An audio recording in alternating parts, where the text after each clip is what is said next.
Maybe the best thing for us is to let me put some stuff on paper. We just kind of get an idea and a direction, and we can make changes as we need to. I mean, with your team, I know you could do it. Oh, yeah.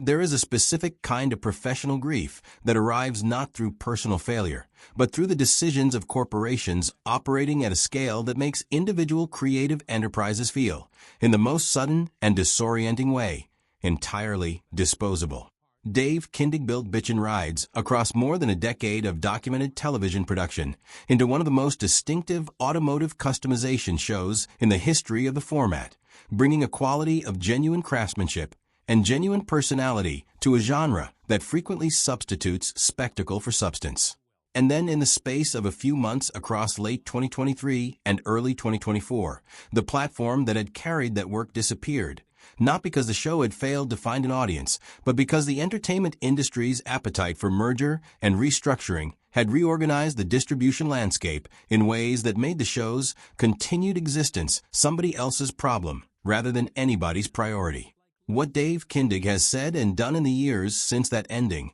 and the full documented story of what Kindig Customs actually is, and what it took to build it, constitutes a portrait of someone who understood, when the institutional support that had amplified his work was removed, that the work itself remained, and that the audience that had found it would find it again if he built them a new path toward it. David Ray Kindig was born in Salt Lake City, Utah, and grew up in an environment that produced his orientation toward automotive customization through the specific combination of natural aptitude and early exposure that creates genuine craftsmen rather than people who learn to replicate what others have already done. He has spoken in documented interview contexts about developing an interest in cars and their modification from his teenage years, about the specific appeal of taking something that existed in one form and understanding it well enough to transform it into something that expressed a different aesthetic vision without losing the mechanical integrity that made it functional. That combination of aesthetic ambition and mechanical respect is the distinguishing quality of the work his shop has produced across more than 2 decades of operation. And it is visible in every vehicle that has come through the Kindig-It design facility in Salt Lake City in ways that both car enthusiasts and people with no particular automotive interest can recognize. Kindig-It Design, the custom automotive shop that became the real-world foundation of the television career that followed, was established in Salt Lake City and built its reputation through the specific quality of the work it produced rather than through any promotional strategy that anticipated television exposure. Dave Kindig's approach to custom vehicle design brought formal training in automotive design, according to documented accounts of his professional background, to a field that was populated primarily by self-taught craftsmen of varying technical and aesthetic capability. The combination of formal design education and hands-on fabrication experience produced a shop whose output had a consistency and a sophistication that distinguished it from what comparable operations were producing. And that distinction was what attracted the television production attention that eventually became Bitchin Rides. The show premiered on the Motor Trend channel, initially known as Velocity, in 2014, according to documented television records of its debut. What made it work as television in ways that similar format shows did not always manage was the combination of genuine professional competence visible in every build and the specific personality that Dave Kindig and the people around him in the shop brought to the screen. He was not performing expertise for the camera. He was someone who actually knew what he was doing, who could explain design decisions in terms that communicated genuine understanding, and who had built a team of people whose individual capabilities were as interesting to observe as the collective output they produced together. The show's audience grew across its seasons, and the vehicles that came through the Kindig-It design shop during its production became some of the most discussed custom builds in the enthusiast community, not because of their television exposure, but because of their actual quality. The specific vehicle that represents the highest documented achievement in Kindig's professional career to date arrived not through the television show, but through the Riddler Award competition, which is awarded annually at the Detroit Autorama to the most outstanding custom vehicle in the show according to the judging criteria of that prestigious event. The Riddler is considered among the highest recognitions available in the custom automotive world, according to documented accounts of its significance within the enthusiast community, And winning, it requires producing work that exceeds what other shops operating at the highest level of the craft are simultaneously capable of. In 2024, according to documented reporting on the event, Dave Kindig and Kindig-It Design won the Riddler Award with a vehicle called 12 Air, a custom build that had been in development for an extended period and that represented the fullest expression of what his shop was capable of at that point in its development.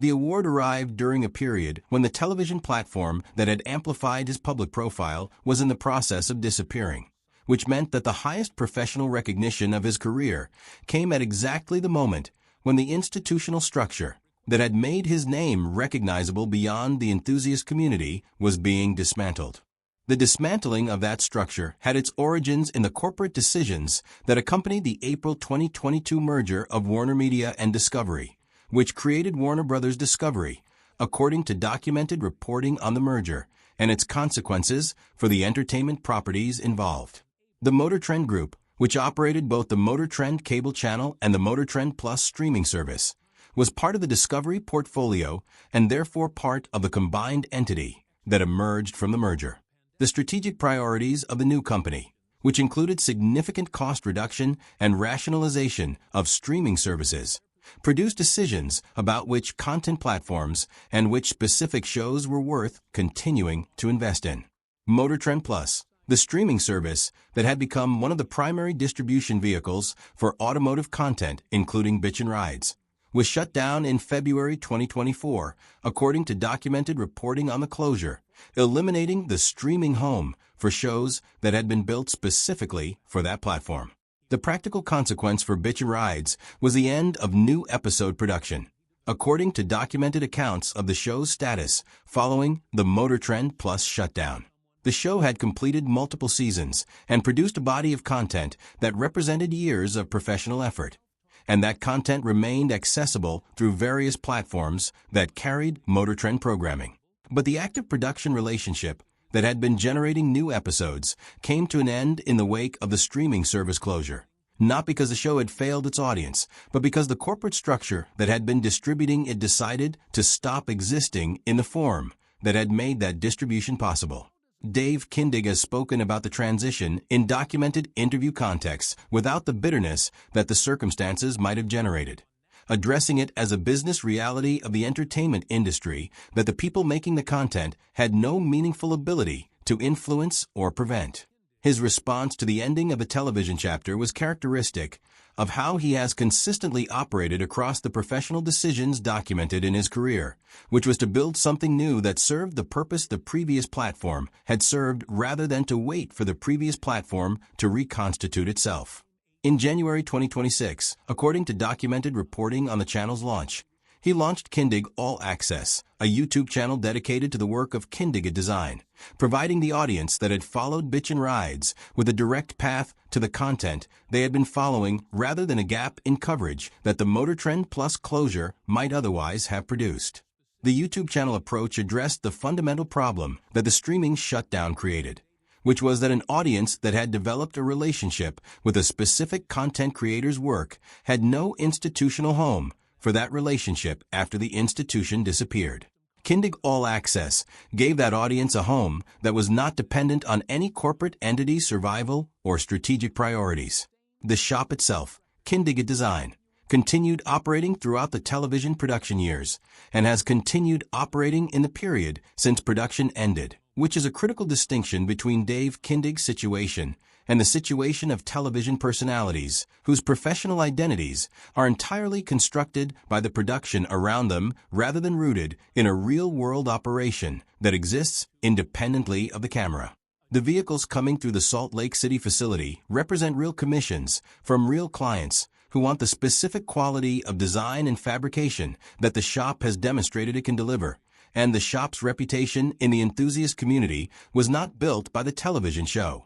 and was not destroyed by its ending. The Riddler Award win in 2024, arriving in the same period as the show's production conclusion, is perhaps the clearest evidence of this distinction. The highest professional recognition the custom automotive world offers was awarded to Kindig-It Design based on the quality of the work rather than the visibility of the television program, confirming that the work had merit that existed independently of its television presentation. Dave Kindig's personal life has been shaped throughout the professional years by his marriage to Charity Kindig, who has been a consistent presence in documented accounts of the family and the business across the years of the show's production and since. She has appeared in Bitchin Rides in ways that reflected her actual involvement in the business operations of Kindig-It design rather than a constructed television family narrative. And their partnership in both domestic and professional dimensions is something he has referenced in various documented interview contexts with genuine warmth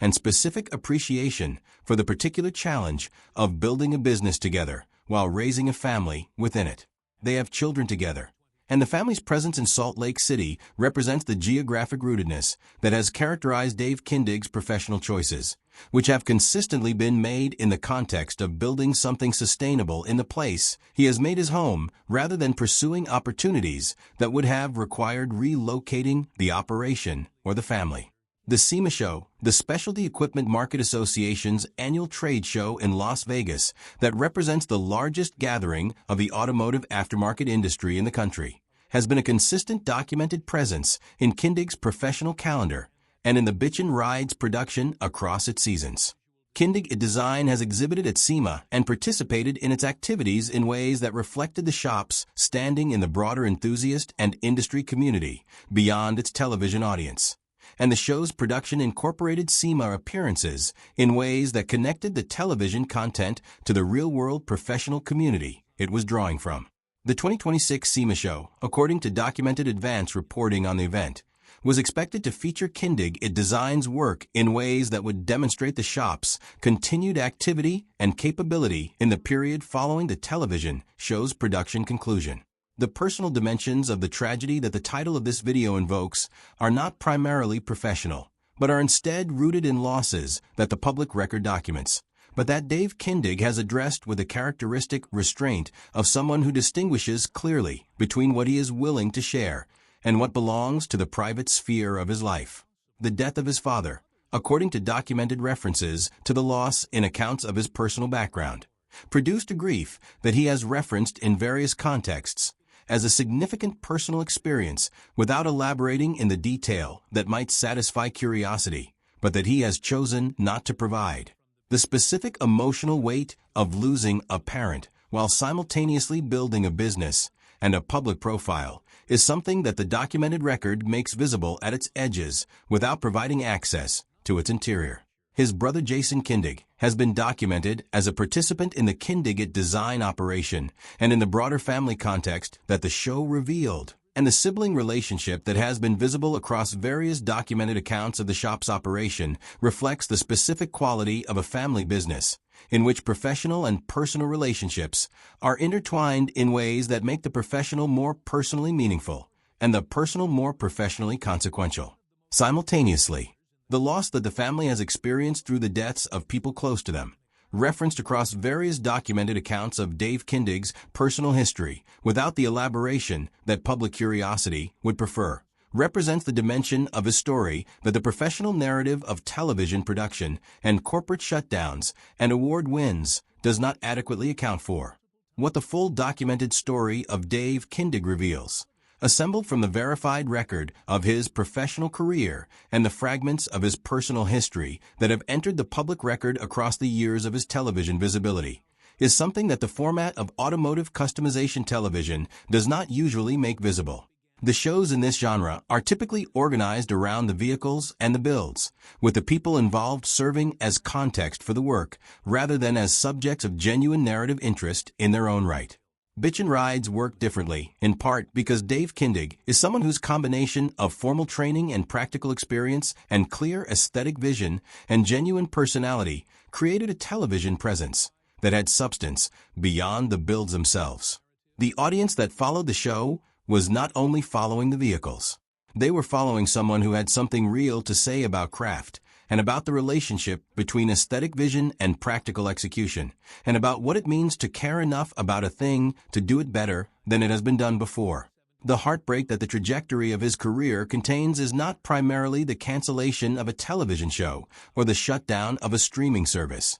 though those events produced real professional disruption and real personal disappointment. The heartbreak is the more fundamental and less spectacular kind that attaches to all sustained creative and professional effort, which is the recognition that the things you build can be taken away from you by forces operating at a scale that has nothing to do with the quality of what you built, and that the only adequate response to that recognition is to continue building. Dave Kindig has continued building. The Riddler Award sits in the record as evidence of what the building produced at its best. The YouTube channel sits in the record as evidence of the response to having the institutional support removed. The shop in Salt Lake City continues operating as evidence that the foundation was never the television show to begin with. He was not a television personality who happened to work on cars. He was someone who built things that deserved to exist, and then found for a period a television platform that amplified the audience for what he was building, before that platform was reorganized out of existence by people who had no particular investment in what they were removing. That distinction matters because it determines what the ending of the television chapter actually was, which is not the end of Dave Kindig's story, but a transition within it, from one form of visibility to another, with the work itself continuing in the space between what the platform provided and what the platform's absence required him to build on his own.